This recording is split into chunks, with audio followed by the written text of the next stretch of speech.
Le livre de Smart Job, tiens, la semaine des 4 jours. On en parle beaucoup de cette semaine, un livre passionnant.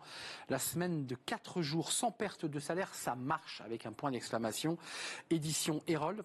C'est une révolution du rapport au travail, écrit par Francis Boyer avec la collaboration de Thomas Laboret. Francis Boyer, merci d'être là, consultant en innovation managériale. C'est un sujet que vous portez depuis longtemps. Ce livre est très riche parce que très documenté. Ce n'est pas une idéologie, c'est un vrai travail, j'allais dire universitaire, de fond. La productivité, la manière dont on organise le travail. Et je trouve passionnant dans ce livre, et j'aimerais qu'on le développe, la relation aux transformations managériales. Vous dites clairement que les études montrent que les semaines de 4 jours ne provoquent pas plus de stress et que les salariés sont heureux. Et ceux qui critiquent la semaine des 4 jours disent exactement l'inverse. Expliquez-nous. Moi, j'ai écrit cet ouvrage, le point de départ, c'était l'intérêt que je portais à l'amélioration du bien-être alors qu'on augmentait la durée quotidienne. Et assez rapidement, ma surprise a été de constater qu'on augmentait la productivité. Donc je suis assez allé rapidement sur le fait que ça pouvait être un nouveau contrat social. Donc, mais c'est un contrat social qui est avant tout un projet collectif. Et ceux qui mettent à l'épreuve la semaine de 4 jours ont certainement raison de le faire. C'est complètement différent de la réduction de la durée du travail à 32 heures ou 28 heures, parce que là, en fait, c'est un contrat gagnant-gagnant entre l'employeur et les salariés, où l'employeur dit en substance, je vous offre 47 jours de repos supplémentaires par an, à définir sur les modalités, en contrepartie de quoi vous vous débrouillez, vous trouvez des solutions pour qu'on puisse faire rentrer en 4 jours ce qu'on faisait rentrer en 5 jours, avec, de mon point de vue, le même nombre d'heures.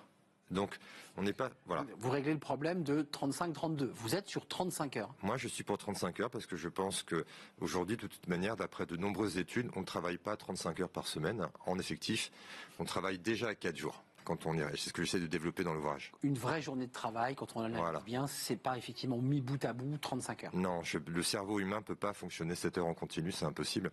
Et donc, il faut juste aller repérer ce qui aujourd'hui pourrait être amélioré. On parlait tout à l'heure du lean management, donc on est totalement de cet esprit-là. Exactement. La semaine de 4 jours, pour moi, c'est pas une réduction du temps de travail. La semaine de 4 jours, c'est un projet d'innovation managériale, c'est mon métier. Et c'est le premier projet que je constate depuis que j'ai 15 ans d'ancienneté et d'expérience sur ce sujet-là, où tout le monde peut y gagner. Où l'entreprise, l'employeur va dire à ses collaborateurs, je vous fais confiance. Je suis certain que vous allez pouvoir me trouver des solutions à votre niveau.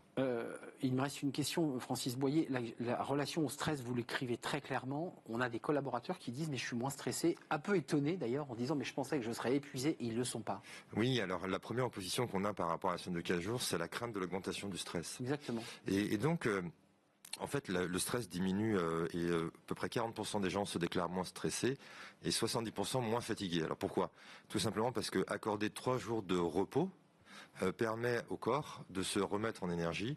On produit moins de cortisol, on produit moins d'adrénaline, donc on se remet à niveau. Et c'est d'ailleurs ce qui a été constaté par Henry Ford en 1926 avec la semaine de 5 jours. Et donc plus opérationnel quand on revient, et donc on peut faire des journées plus intenses que les journées lissées sur 5. Et mieux réparties, en fait, parce que dans l'ouvrage, j'ai aussi travaillé sur les temps de pause.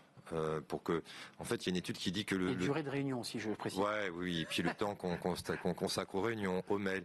Ce que j'appelle un peu les parasites, c'est-à-dire que quand on y réfléchit, il y a plein de choses qu'on fait, dont on pourrait s'émanciper, mais on n'ose pas l'aborder, parce que c'est un peu tabou. Et puis on peut le lisser sur 5. Exactement. Et sur 4, on a moins le temps. Vous reviendrez, parce que je voudrais qu'on y avec grand plaisir. Plus de temps, et peut-être même avoir un débat plus dialectique avec ceux qui considèrent qu'aujourd'hui c'est pas possible. Avec grand plaisir. Je pense que vous êtes tout à fait capable de développer vos arguments. Je ferai de mon mieux. Voilà, je pense. Merci Francis Boyer. Ce livre, la semaine de 4 jours sans perte de salaire, ça marche.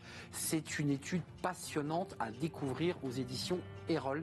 Vous êtes consultant en innovation managériale. Nous sommes très en retard. Je remercie toute l'équipe évidemment. Alice à la réalisation, Thibaut au son évidemment et l'équipe de programmation, Nicolas Juchat et Alexis. Merci à vous. Merci pour votre fidélité. Je vous dis à très très bientôt. Bye bye.